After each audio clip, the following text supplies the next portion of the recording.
Bonjour à tous, comment ça va? Pour ma part, je vais très bien et je suis ravi de vous avoir aujourd'hui sur cette nouvelle vidéo sur ma chaîne et nous allons parler d'Azure Cognitive Service et plus précisément de la ressource Custom Vision. Azure Custom Vision est un service cognitif qui vous permet de classer vos propres images. Quand on parle de classification, c'est les mettre en ordre dans des dossiers différents avec un nom différent. Comme ça, une fois que vous avez de nouvelles images qui se présentent à vous, l'analyse sera faite et elle sera reconnue directement par le service de vision. Je prends un exemple, vous avez des dossiers, chaque dossier a un animal différent et une fois que vous allez présenter à ce service cognitif l'image en question, donc l'animal, il va pouvoir le reconnaître. Bien sûr, pour ce faire, il faut que l'animal soit bien répertorié. Si vous prenez trois animaux, tel un chien, un chat et une souris, et vous lui montrez une photo d'un orang-outan, il ne va pas le reconnaître. Ça va de soi. Comme vous, si je vous disais dessinez-moi un dodo, il y en a beaucoup qui ne sauraient peut-être pas. Bon, trêve de plaisanterie, allons dans le vif du sujet. Voici le service test, dans lequel vous pouvez poser vos images, les classer, entraîner votre service cognitif. Dans ce cas-là, concernant aujourd'hui l'histoire du coronavirus, j'ai créé une petite base de données contenant deux dossiers. Un où il y a ma photo sans les masques et une photo avec les masques. L'idée est de voir si Custom Vision va reconnaître des photos au hasard prises sur internet, si le sujet présenté est bien masqué ou pas. Voilà, donc des photos sur tous les angles. Comme sur la vidéo précédente parlant d'intelligence artificielle, un entraînement est fait. Donc il est juste ici. Et ensuite, on passe au test. Nous sommes maintenant dans la plateforme de test. Allons chercher une image.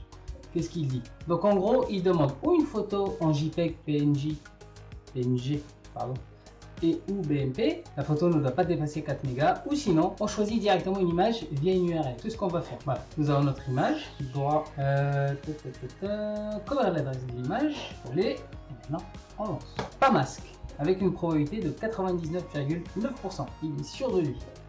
On va prendre une autre image, au pif.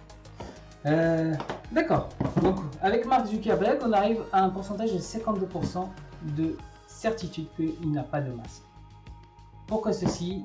C'est que la base de données n'est pas très bien alimentée. Il y a une vingtaine de photos sur chaque dossier. Donc il n'est pas sûr de lui, mais il a compris que c'est quand même pas une personne qui a un masque. On prend une dernière personne.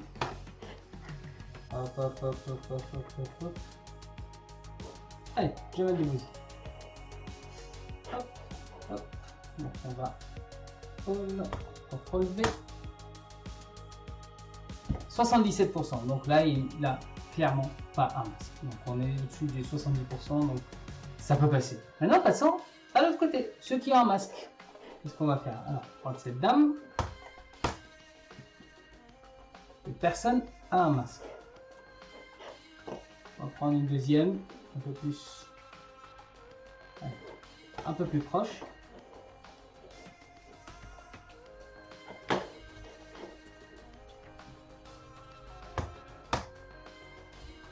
Là, il a une grosse certitude. On va prendre celui-là, j'en ai vu un qui avait là, hop. Ah, celle-là. Elle a un masque, mais elle a un visage qui est dessiné sur le masque. Comment il va se comporter? Est-ce qu'il sera... Ah, un masque. Voilà. Donc, il faudra une base de données un peu plus remplie. Pour toute étude, que ce soit dans l'intelligence artificielle, enfin en général, il faut une grosse base de données sur laquelle faire une étude. C'est pour ça que, par exemple, sur la vidéo, sur de l'IoT, pour faire de la maintenance prédictive, il faut une grosse base de données pour pouvoir créer tout le scénario qui va induire une maintenance prédictive. Et ici, dans le même cas, si on a beaucoup de personnes qui ont un masque de différentes couleurs, de différents motifs, de différents angles ou éclairages, Cognitive Service va mieux se comporter, c'est clair. Nous arrivons à la fin de cette vidéo. On a fait une petite démonstration. Si vous voulez en savoir un petit peu plus, je vous fasse un tuto live, pourquoi pas, de cette ressource-là. N'hésitez pas à me le contacter, à le dire dans les commentaires. Je pourrais organiser ça. Ça peut être très fun. Il y aura un échange, une interaction entre nous.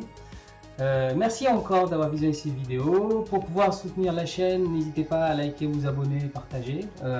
Créons une communauté ensemble autour des nouvelles technologies. Quand je dis nouvelles technologies, c'est l'intelligence artificielle, l'IoT surtout. Peu importe où la curiosité nous mènera. Merci encore et bonne journée.